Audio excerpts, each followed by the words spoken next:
Hi everyone, welcome back. Now, as I'm sure you remember, this week's theme is all about people who help us. And on Monday, you started thinking about some of the things that the people close to you do to help you each day. You were thinking about your parents, your brothers and sisters, your grandparents, and maybe your teachers and teaching assistants, those kind of people who you see an awful lot of. Now, today I want us to think a bit wider about some of the people who might help us. It's a bigger group of people we might not know their name, but they're out there and they can help us in some way. Let's start by thinking back a few weeks to the first week of lockdown, and we were talking about some of the NHS heroes. And back then we hadn't done our clapping yet, but we were talking about standing on our doorstep and doing that first clap on a Thursday. And I'm sure that many of you stood there week after week and clapped on a Thursday evening for the NHS heroes. But if you remember, we weren't just clapping for the doctors and nurses in the hospital, were we? We were thinking about the porters, the people who move stuff around the hospital. We were thinking about the cleaners who keep the hospital clean.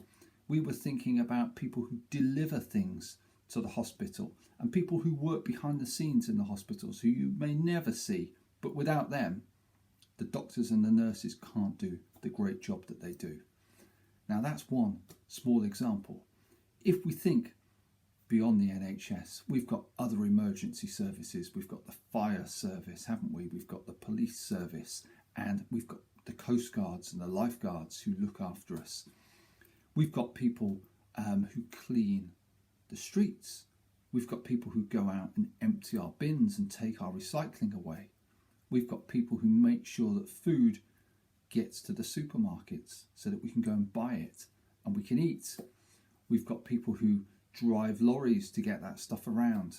We've got people who stock the shelves and make sure the food is there for us to take. So lots and lots and lots of examples of people who we don't know, we maybe sometimes don't even see. Sometimes we don't even need them. But if we ever did, they'd be there to help us. So my little challenge to you today is to have a talk with someone at home. Have a talk with maybe one of your friends online and see if you can come up with a list, a growing list. Maybe draw some pictures, some illustrations of all those kind of people who maybe help you, but you never see, or would be willing to help you if you needed them. Have a good chat, have a good think, and see what you can come up with. I think you'll be surprised.